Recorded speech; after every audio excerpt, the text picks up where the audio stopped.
Tapi bukan hanya setia, tapi kesetiaan kita kepada Tuhan itu adalah kesetiaan yang terpuji. Mau Bapak Saudara? Mau kita menjadi gereja Tuhan yang setia terpuji? Mari kita belajar hari ini dengan tokoh-tokoh Alkitab. Mari kita membuka Rut pasal 1. Kita akan belajar dari tokoh Alkitab di dalam Rut pasal 1.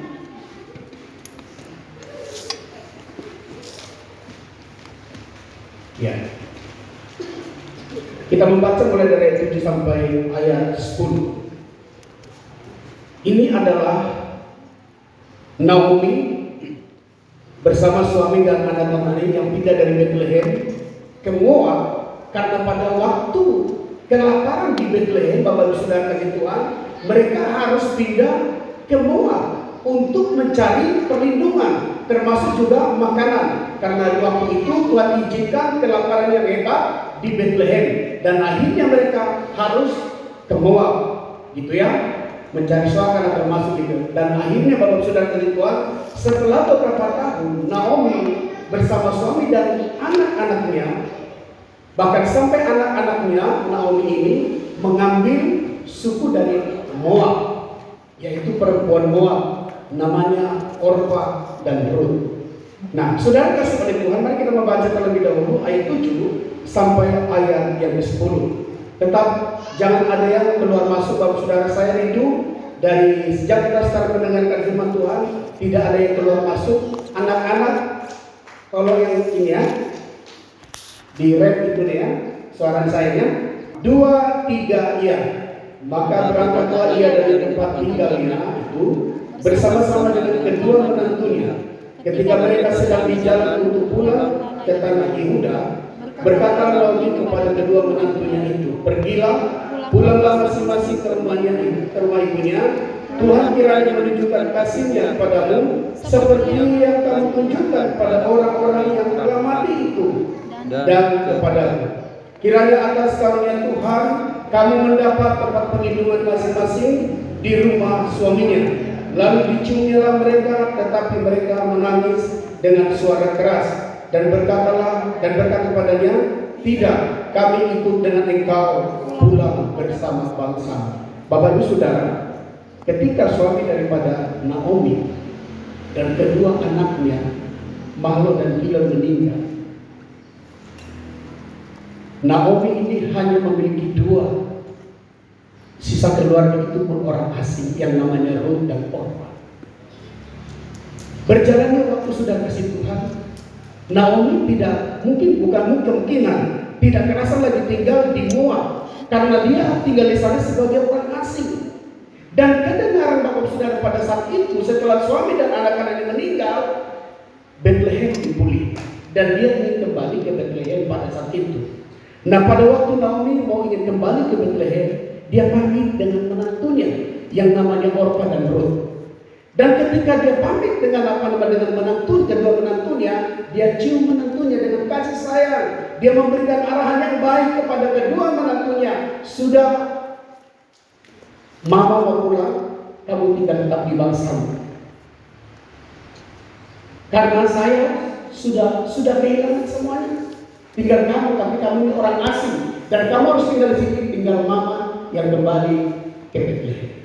Tetapi Bapak Saudara, coba sesuai dengan tema kita hari ini, kesetiaan yang terpuji, kesetiaan yang terpuji. Perhatikan ini, mari kita belajar dari ayat ini sudah di Tuhan. Ketika Naomi mengatakan sebuah arahan ini kepada kedua menantunya, apa yang dikatakan Orpa dan Rut, Bapak Saudara di situ? Tidak, mereka menangis dari situ. Mereka sayang kepada Naomi. Naomi juga sayang kepada kedua menantunya. Dan mereka saling berjumpa, saling berpelukan. Tetapi ada satu komitmen yang disampaikan kedua menantunya itu Orpa dan Rut. Kita baca sekali lagi Bapak Saudara di ayat 10. Dari 9. Kiranya atas karunia Tuhan kamu mendapat tempat perlindungan masing-masing di rumah suaminya. Lalu diciumnya mereka, tetapi mereka menangis dengan suara keras. Ini cerita yang sangat mengerikan Bapak Saudara, menyedihkan. Luar biasa. Tidak ada harapan Naomi lagi. Anak-anaknya sudah meninggal, suami meninggal, tinggal dua menantu orang asing ini. Naomi harus kembali ke Bethlehem. Itu sebabnya dia memberikan arahan kepada keturunan dia cium, dia kasih arahan dan mereka menangis.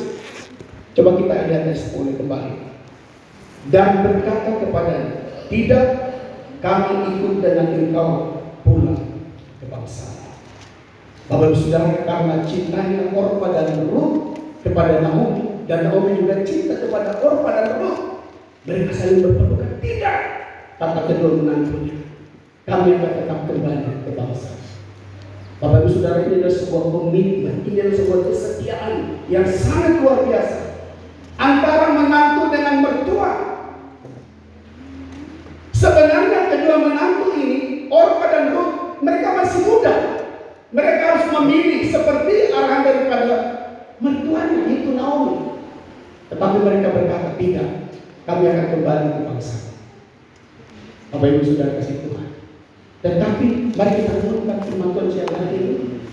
Kesetiaan bisa berubah, itu karena penderitaan.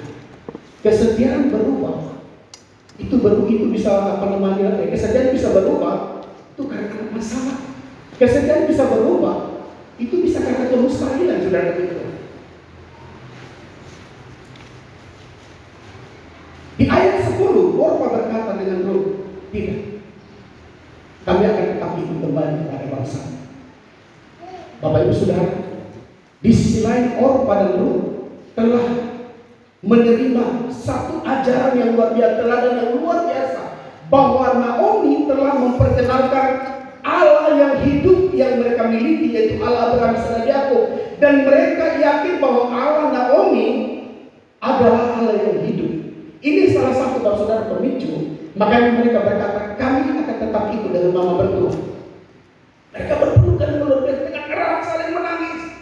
Kami tidak mau kembali ke bangsa kami akan ikut ke bangsa. Dan kita akan belajar dari kedua menantu. Coba kita lihat ayat selanjutnya. Bagaimana komitmen bisa berubah? Seperti katakan tadi, komitmen bisa berubah karena penderitaan, karena tekanan, karena kemustahilan. Nah, saudara kasih Tuhan, ternyata di antara kedua menantu ini yang namanya Orpa dan Ruth, ada salah satu di antara kedua menantu ini yang memiliki logika ketika disampaikan kemustahilan kepada mereka. Coba kita lihat ayat berikutnya, saudara kasih Tuhan. Kita membaca Rut pasal 1 ayat 11 sampai ayat 14a. Ini arahan daripada Naomi kepada kedua menantunya. Coba kita lihat ayat 11 sampai 14a. Setelah mereka berpelukan menangis, dan setelah itu sebelum itu mereka Rut dan Orpa memberikan satu statement atau tekad atau kesetiaan tetap kami akan kembali dengan mama mertua. Tapi ketika Naomi berbicara, saudara, kita baca ayat 11 sampai 14a. Demikian firman Tuhan. Tetapi Naomi berkata, pulanglah anak-anakku, mengapakah kamu turun dengan aku? Bukankah tidak akan ada lagi anak laki-laki yang melahirkan untuk dijadikan suamimu nanti? Ini betul, saudara ya. Jadi apa yang dikatakan Naomi ini kepada kedua menantunya itu masuk logika ya. Terus kita baca selanjutnya 12. Pulanglah anak-anakku, pergilah, sebab sudah terlalu tua aku untuk bersuami. Seandainya pikirku ada harapan bagiku, dan sekalipun malam ini aku bersuami, bahkan sekalipun aku masih melahirkan anak laki-laki, masakan kamu menanti sampai mereka dewasa? Masakan karena itu kamu harus menahan diri dan tidak bersuami? Janganlah kiranya demikian, anak-anakku. Bukankah jauh lebih pahit yang aku alami daripada kamu? Sebab tangan Tuhan teracung terhadap aku, menangis pula mereka dengan suara keras. Apa itu? Menangis pula mereka dengan suara keras. Bapak Saudara, ini arah mertua yang baik. Ternyata Naomi ini sangat sayang kepada kedua menantunya, itu Orpa dan Ruth. Dengan kasih sayang luar biasa dia memberikan arahan-arahan, dan arahan ini saya menilai ini arahan kemustahilan. Betul Bapak Saudara Tuhan. Seandainya waktu itu Naomi bersuami, tidak mungkin anak laki-laki dilahirkan, mereka tunggu sampai dewasa sudah tua. Kalau mereka tunggu sampai dewasa, tentu Orpa dan Lut sudah tua.